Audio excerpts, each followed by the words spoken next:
Hello students, welcome to I exam में। This is Sonal Saklani. और जैसे कि हमारी सीरीज चल रही है, कॉन्सेप्ट पढ़ाएंगे, सबको सिखाएंगे, जिसमें कि हम हर दूसरे दिन आपके लिए एक नया टॉपिक लेके आते हैं, जिसमें हम आपके कॉन्सेप्ट जो हैं क्लियर करते हैं। सो उसी सीरीज के कंटिन्यूएशन में आज का टॉपिक है conservation tillage. Okay, so let's begin. इसी प्लेलिस्ट में और बहुत सारे और भी वीडियोस हैं और सारे टॉपिक्स को लेके, जिसमें कि आपके कॉन्सेप्ट्स क्लियर हो सकते हैं। अगर आप चेक करना चाहते हैं तो आप चैनल पे जाके प्लेलिस्ट पे क्लिक कर सकते हैं और आप और सारे कॉन्सेप्ट्स क्लियर कर सकते हैं। ठीक है, so before moving on to the topic that is conservation tillage, first let us discuss की व्हाट इज कन्वेंशनल टिलेज। तो टिलेज क्या होता है? Basically it's the mechanical manipulation of soil. तो सॉइल का turning and churning of the soil with the help of different implements, different mechanical implements की help से हम क्या करते हैं? सॉइल को प्रिपेयर करते हैं for the seed bed. Seed bed preparation करते हैं ताकि हमारा जो सीड जब हम उसमें डालें सॉइल में, तो उसका प्रॉपर जर्मिनेशन हो और हमारा प्लांट अच्छे से ग्रो करे। सो दैट इज टिलेज ऑपरेशन। ठीक है, अब कन्वेंशनल टिलेज ऑपरेशंस में क्या होता है? बेसिकली दो टाइप के टिलेज होते हैं। ठीक है, first one is the primary tillage and the second one is the secondary tillage. Primary tillage में we generally go for ploughing, जिसमें हम क्या करते हैं, जो जो फील्ड है वो कॉम्पैक्ट अगर हो रखा है तो उसको हम ब्रेक करते हैं so as to make the upper soil जो होती है, टॉप सॉइल जो होती है, उसको फ्राइबल बना देते हैं। ठीक है, फाइन बना देते हैं उसको।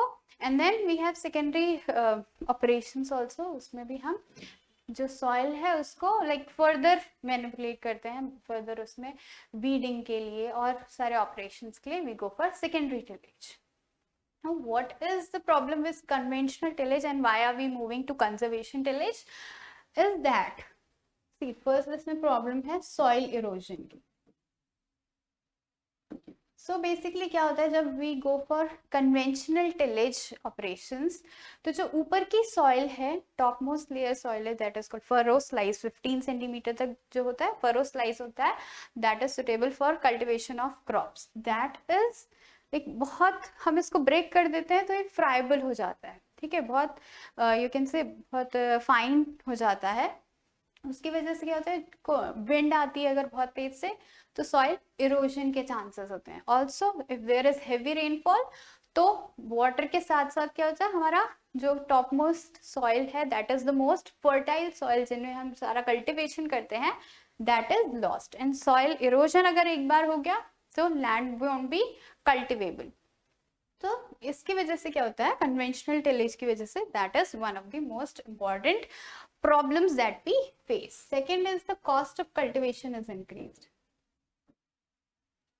So जितने ज्यादा हम ये करेंगे, जितने ज्यादा टिलेज ऑपरेशंस करेंगे, उतना ज्यादा कॉस्ट ऑफ कल्टीवेशन हमारा इंक्रीज होगा। ट्रैक्टर में हमें ज्यादा डीजल डालना पड़ेगा, हमारे जो इम्प्लीमेंट्स हैं those will be wear and tear हो जाएगा उसमें। सो हमारा कॉस्ट ऑफ कल्टीवेशन इससे इंक्रीज हो जाता है। सो that's why we are moving to conservation tillage. Okay, so let's see कि what is conservation tillage.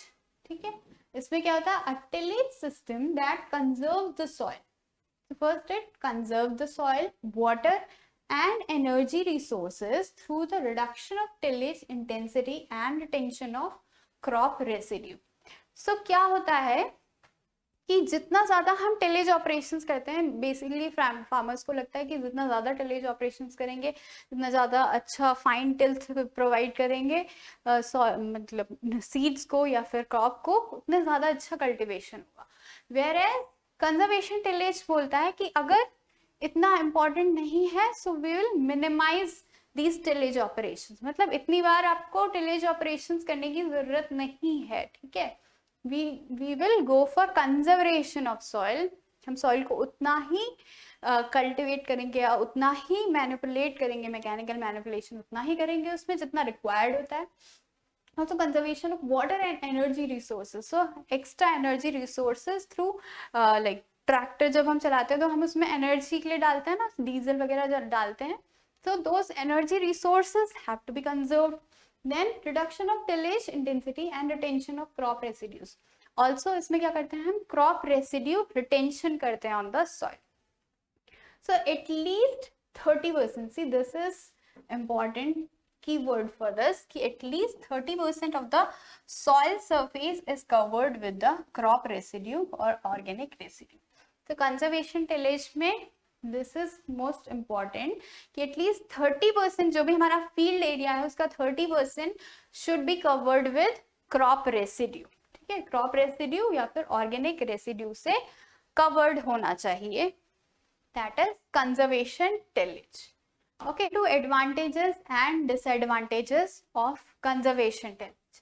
First is the reduction of erosion. So क्या होता है, जब soil के ऊपर there will be more of crop residue present or the organic mulches will be present there. So there will be lesser of soil erosion due to wind and water. जैसे rainfall हुआ तो first impact किस पे पड़ेगा, on the mulch that is present और the crop residues that are present on the soil surface, so उन पे impact पड़ेगा एंड देयरफॉर रन ऑफ की वजह से soil erosion will be reduced. Also अगर there is like high wind speed storm आ गया है तो भी क्या होगा, first it will impact the whatever crop residues are present on the surface, it will impact that and therefore हमारी soil होगी उसमें कम इम्पैक्ट पड़ेगा क्योंकि टिलेज ऑपरेशंस भी कम हुए हैं तो उसकी वजह से ये जो सॉइल है इतनी फ्राइबल नहीं है, थोड़ी कॉम्पैक्ट है, हल्की सी कॉम्पैक्ट है. ठीक है, तो क्या होगा, soil erosion will be reduced. Then there is conservation of moisture. Organic matter जो है ज्यादा प्रेजेंट है इसमें, ठीक है, on the soil surface, therefore it will conserve, it will have more retention of like water holding capacity जो है that will be increased due to the presence of these crop residues or the organic mulches. ठीक है, improved soil physical properties like porosity or the bulk density will be improved because of the presence of the all like conservation tillage की वजह से and presence of these mulches and crop residue की वजह से. Then there will be low cost of cultivation. So cost of cultivation will be reduced because tillage operations जो है हमने reduce कर दिए. lesser of tillage operations, lesser of tractor running over the field will be there. Therefore हमारा cost of cultivation will be reduced. Also क्या होता है, जब हम कन्वेंशनल टिलेज करते हैं सो हैवी मशीनरी जो होती है वो हमें यूज करनी पड़ती है हमारे फील्ड पे. There are heavy tractors, heavy implements that are being used on the fields. तो क्या होता है, अपर लेयर तो हमने टिलेज ऑपरेशन से क्या कर दी, फ्राइबल बना दी. ठीक है, अपर लेयर में लाइक फाइन टिल्ट कर दी है, वो बिल्कुल ठीक हो गया है. लेकिन जो जितना भी प्रेशर है, ये जितना भी हेवी मशीनरी है उनका जो भी प्रेशर पड़ता है वो नीचे वाली लेयर पे पड़ता है.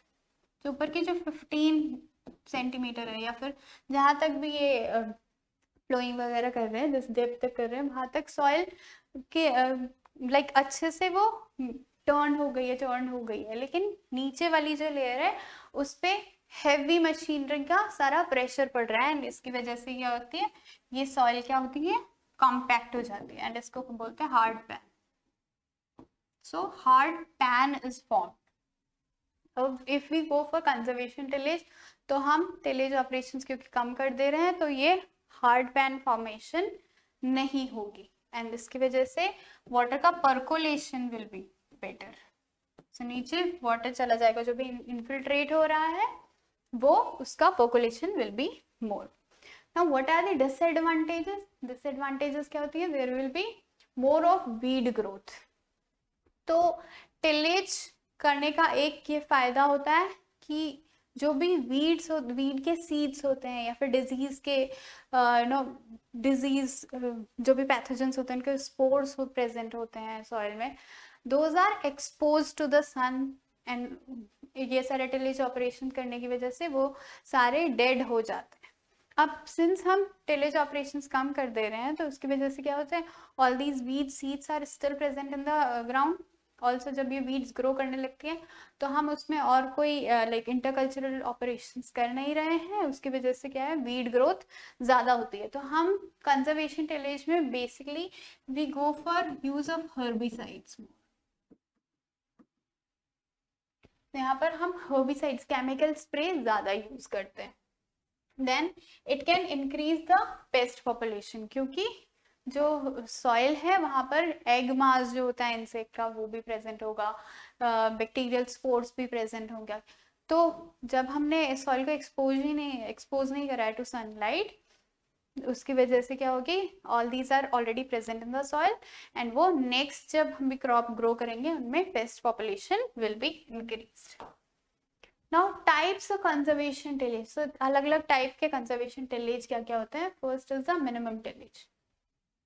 सो मिनिमम टिलेज का बेसिक प्रिंसिपल ये होता है कि what ever like tillage operations that can be combined will be combined. Like for example seed sowing and fertilizer application, दोनों जो operations हैं उनको combine करके एक ही बार में कर देंगे. So that will be reduced. And wherever there is like need of only एक ही बार अगर हमें हैरो करना है तो हम एक ही हैरो करेंगे. जनरली क्या होता है कन्वेंशनल टिलेज में 2-3 बार हैरो करते हैं या 2-3 बार प्लोइंग करते हैं. मिनिमम टिलेज में हम क्या कर देंगे, उन टिलेज ऑपरेशंस को हम रिड्यूस कर देंगे. 2 कर रहे थे तो हम एक ही करेंगे, 2 बार प्लोइंग कर रहे थे तो एक ही बार प्लोइंग करेंगे. So we go for minimum use of these tillage operations, minimum tillage operations करते हैं. Then we have stubble mulch tillage. Stubble mulch tillage का प्रिंसिपल ये होता है कि ईयर राउंड में, मतलब throughout the year the soil should be covered. So या तो हम उसमें पहले ग्रीन मैन्योरिंग कर लेंगे, ठीक है, ग्रीन मैन्योर जो क्रॉप्स होती है उनको ग्रो कर लेंगे एंड देन नेक्स्ट सीजन में हम वहां पर मल्च यूज कर लेंगे. तो through out the year the soil surface should be covered, ठीक है. इसकी वजह से क्या होगा, सॉइल इरोजन कम होगा. That is stubble mulch. And zero tillage is the extreme form of minimum tillage. It is the extreme form of minimum tillage.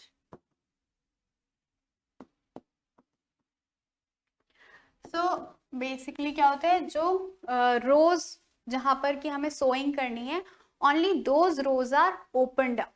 सिर्फ sowing करने के लिए ही, ठीक है. Suppose this is the field and यहाँ पर हमें रोज लगानी है ऑफ क्रॉप्स. तो सिर्फ इन्हीं रोज में हम क्या करेंगे, सॉइल को ओपन करेंगे एंड वहां पर सीड हम अपना लगा देंगे, डाल देंगे and then these are close, these furrows are close. तो उतना ही टिलेज ऑपरेशन करेंगे, उसके अलावा और कोई भी टिलेज ऑपरेशन नहीं करेंगे. That is zero tillage. So that's why it is called की extreme form of minimum tillage, ठीक है. So that is it for conservation tillage. Now you have some of the questions that you have to answer in the chat box, ठीक है. नीचे comment box में आप answer कर सकते हैं. First question is which of the following type of plough is generally used for the breaking of hard pan. Hard pan जो नीचे अभी मैंने आपको बताया था कि कन्वेंशनल टिलेज में क्या होता है, नीचे एक हार्ड पैन फॉर्म हो जाता है. सो उस हार्ड पैन को ब्रेक करने के लिए हम किस टाइप का इम्प्लीमेंट यूज करते हैं. Is it mould plough, chisel plough, country plough, rotary plough और none of the above. Then question number 2, which of the following property of soil is not influenced by tillage operations? The options are soil color, soil temperature, soil structure, soil texture, or all the physical properties are changed. Then question number 3 is harrowing is done to. Harrowing का main purpose क्या होता है?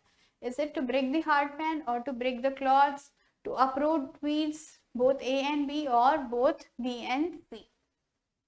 Then question number 4, which of the following is not correct about zero tillage? तो आपको ये statements read करने हैं, ठीक है, एंड देन उसमें से आंसर बताना है कि कौन सा इनकरेक्ट स्टेटमेंट है. Then question number 5 is which of the following statement is incorrect. यहाँ पर भी आपको स्टेटमेंट्स दिए गए हैं, 4 स्टेटमेंट्स दिए गए हैं, इसको पढ़ के आपको आंसर करना है, ठीक है.